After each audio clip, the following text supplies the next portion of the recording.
Alright, तो मैंने आपको मेरा रूम दिखा दिया और ये रूम मुझे मिला था एयरबीएनबी के थ्रू। जब मैं अपने लिए रूम ढूंढ रहा था तो पहले मुझे लोगों ने दूसरों के रेफरेंसेस दिए। ये जो रेफरेंसेस थे वो कैसे थे कि जो लोग प्रोफेशनली ये काम नहीं करते हैं बट सिर्फ क्योंकि लोगों को क्वारंटाइन की ज़रूरत है तो अपने घर के अंदर जो खाली रूम थे उनको वो लोग क्वारंटाइन में दे रहे थे।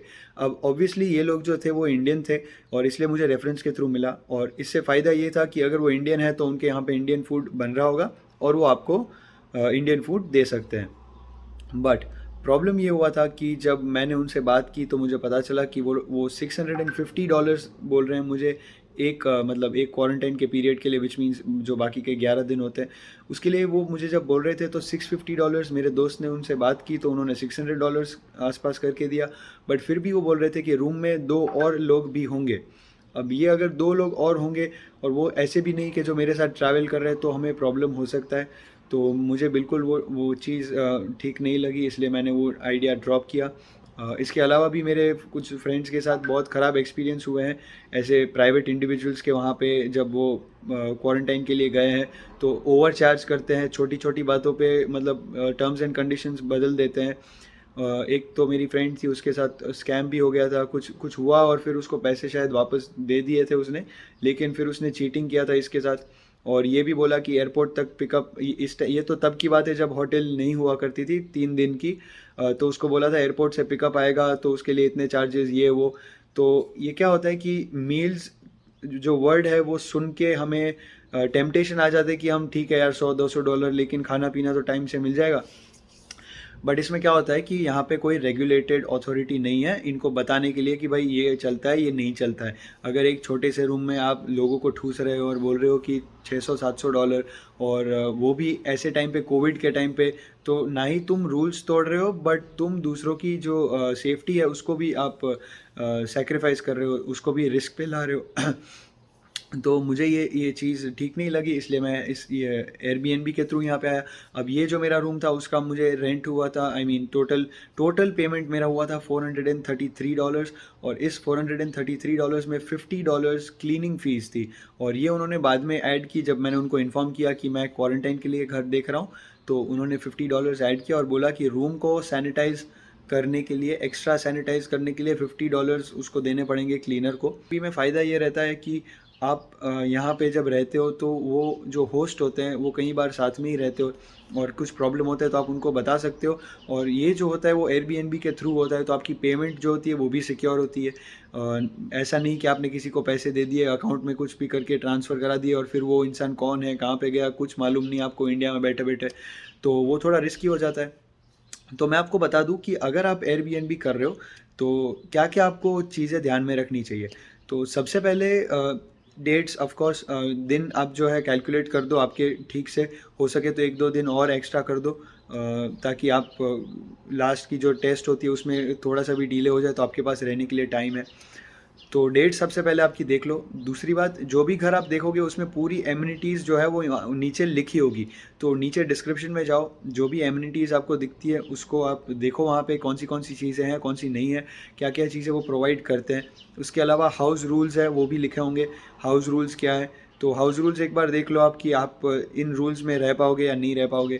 तो मैं पर्सनली जब मैंने हाउस रूल्स पढ़े थे तो आई वॉज़ वेरी इम्प्रेस्ड कि भाई अच्छी अच्छी एक जगह है जहाँ पे इतने रूल्स अगर इम्प्लीमेंट हो रहे हैं तो भाई यहाँ पे डिसिप्लिन होगा, दूसरों को, एक दूसरे को कोई प्रॉब्लम्स क्रिएट नहीं करेंगे। तो देख लो आपके हिसाब से आपको रूल्स ठीक लगते हैं या ठीक नहीं लगते। उसके अलावा आप रिव्यूज़ देखो। रिव्यूज़ में आप ये बात देखो कि कितने लोग ने यहाँ पे रिव्यू दिया है और उनका एवरेज रिव्यू कितना आ रहा है। उसके अलावा आप ये भी देखो कि जो होस्ट के पास आप जा रहे हो वो सुपर होस्ट है या नहीं है। सुपर होस्ट है उसका मतलब उनकी आई मीन क्रेडिबिलिटी ज़्यादा होती है। फिर आप वेरिफिकेशन मतलब उनका हुआ है कि नहीं वो भी आपको वहाँ पे दिखेगा। तो ये सारी चीज़ें आपको चेक करनी है। आप उनसे बात करो। जब आप घर देखते हो तो बजट पहले देखो आपका, उसके पास आसपास की लोकेलिटी देखो आप। ये भी देखो ध्यान से कि कितने बाथरूम्स है घर में, और हो सके तो उनको पहले ही पूछ लो कि कितने लोग वहाँ पे रहते हैं। और ये चैट का फीचर है वो आपको एयरबीएनबी ऐप के अंदर ही मिल जाएगा। तो ओनर के साथ कंफर्म करने से पहले, पेमेंट करने से पहले ये सारी चीज़ें आप उनको क्लियर करो कि मैं क्वारंटाइन के लिए आ रहा हूँ। कितने रूम्स हैं मुझे वो जानना है, कितने लोग हैं, क्या यहाँ पे कोई सीनियर सिटीज़न ऑलरेडी रहता है घर के अंदर, अगर रहता है हाई रिस्क कैटेगरी कोई सिटीज़न है तो मुझे प्लीज़ बताओ। तो ये सारी चीज़ें आपको ध्यान में रखनी चाहिए, क्योंकि ऐसा ना हो कि भाई आप यहाँ पे आ जाओ और फिर आपको पता चले कि अरे भाई ये तो ऐसे नहीं वैसा है। तो इस चीज़ के लिए आपको सतर्क रहना ही पड़ेगा, क्योंकि आपके पैसे हैं, आपकी यहाँ पे आने की सेफ्टी आपकी है और कुछ नहीं है। तो मेक श्योर दैट जितनी भी एमिनिटीज़ है वो आप रिकॉर्ड कर लो, स्क्रीनशॉट्स ले लो उस दिन के, स्क्रीन रिकॉर्ड कर लो, और फिर शायद यहाँ पे आओ तब तक उन्होंने अगर चेंज कर दिया तो आप उनको दिखा सकते हो कि at the time of booking ये सारी फैसिलिटीज़ अवेलेबल थी, इसलिए मुझे ये अभी आप अवेलेबल करा दो अगर आपने बंद कर दिया फिर भी, क्योंकि मैंने तो ये फैसिलिटीज़ देख के ही मैंने आपको पैसे दिए थे। तो फैसिलिटीज़ देखो और रिव्यूज़ देखो, सुपर होस्ट है या नहीं वो देखो, और लोकेलिटी क्या है, सेफ्टी अच्छी है, उसका रिव्यूज़ मतलब फ़ोटोज़ देखो, वहाँ पे उनसे ये भी क्लैरिफाई कर दो कि बेड बग्स या कॉकरोचेस का प्रॉब्लम तो नहीं है। और जो भी ऐसी इंसिडेंटल जो भी सारी चीज़ें हैं, किचन का एक्सेस मुझे मिलेगा कि नहीं, यूटेंसिल्स वहाँ पे है या नहीं, जो इंडक्शन है वो ये चल रहा है कि नहीं, माइक्रोवेव, जितने क्वेश्चंस आपको पूछने अच्छे से पहले पूछ लो और फिर आप कंफर्म करो कि आपको एयरबीएनबी के थ्रू जाना है। तो आप देख सकते हो डिफरेंस कि मुझे कहाँ पे $450, अब यहाँ पे मुझे ग्रोसरीज मंगवानी है तो मुझे सेपरेट एंट्रेंस है, तो उन्होंने सामने से मुझे बताया कि आपको क्वारंटाइन करना है तो अच्छा है आपके लिए, क्योंकि यहाँ पे सेपरेट एंट्रेंस है, तो आपको अगर ग्रोसरीज मंगवानी है तो आपके लिए अच्छा रहेगा। तो आप ये भी कंफर्म करो कि भाई मुझे ग्रोसरीज मंगवानी है तो सेपरेट एंट्रेंस है या नहीं है, ताकि आपकी सेफ्टी भी हो और दूसरे जो घर में रहते हैं उनकी भी सेफ्टी रहे।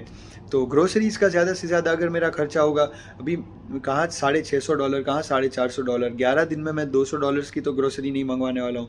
और इसी रीज़न से मैंने आपको पिछले वीडियोस में भी बताया था कि हो सके तो रेडी टू ईट पैकेट्स लेके आओ, ताकि माइक्रोवेव में डाल के या फिर गर्म पानी में डाल के आप उनको यहाँ पे खा पाओ, ताकि आपको ग्रोसरीज़ भी, अभी अभी क्या है कि छोटा सा एक दूसरे घर में आप रह रहे हो और ग्रोसरीज मंगवाना, फिर उनके जो वेसल्स हैं, यूटेंसिल्स है, अगर आपको यूज़ नहीं करना है फॉर एग्जांपल, क्योंकि वो नॉनवेज खाते हैं और आप स्ट्रिक्टली अगर वेजिटेरियन हो तो आपको उनके वेसल्स आप नहीं कुक कर पाओगे। तो मेक श्योर कि आप जब आ रहे हो तो आपके साथ रेडी टू ईट पैकेट्स हो, आपके क्वारंटाइन बैग में ऐसे यूटेंसिल्स हो जिसके ऊपर आप वो रेडी टू ईट बैग्स जो है उनको यूज़ कर पाओ। और मैगी हो सके तो मैगी लेके आओ, क्योंकि मैगी माइक्रोवेव में भी बन जाती है उसके माइक्रोवेव वेसल में। और रेडी टू ईट पैकेट्स है, अगर पराठे ला रहे हो, थेपले ला रहे हो तो उनको वैक्यूम करा के लाओ ताकि उनकी लाइफ बढ़ जाए। तो ये सारी चीज़ें हैं। और ग्रोसरीज़ अगर आपको मंगवानी है तो मैंने आपको बताया कि आपको सेपरेट एंट्रेंस हो तो प्रेफरेबल होगा। तो देखो पैसे भी बच जाते हैं आपके इस तरीके से एयरबीएनबी से, और एक अच्छे घर में रिस्पॉन्सिबल जगह पे आप रहते हो जहाँ पे वो आंसरेबल है होस्ट आपको, और अगर कुछ नहीं होता है तो आप उनकी कंप्लेन भी कर सकते हो। So basically this is all I wanted to say. मुझे एयरबीएनबी से कोई कमीशन नहीं मिलने वाला है इस बात का, लेकिन मैं आपके अच्छे के लिए बोल रहा हूँ। पहला दिन है मेरा यहाँ पे, देखते अब आगे यहाँ पे कैसा स्टे रहता है दूसरों के साथ, जो दूसरे यहाँ पे हैं वो उसमें से कितने क्वारंटाइन कर रहे हैं, कौन नहीं कर रहे। होस्ट तो काफ़ी अच्छे हमारे, is very well mannered, is very polite. और दूसरे भी एक अंकल यहाँ पे रहते हैं, वो भी जब दूर से मेरे बात कर रहे थे, एक दो क्वेश्चन के मुझे जवाब दिए, तो ही वॉज वेरी पोलाइट।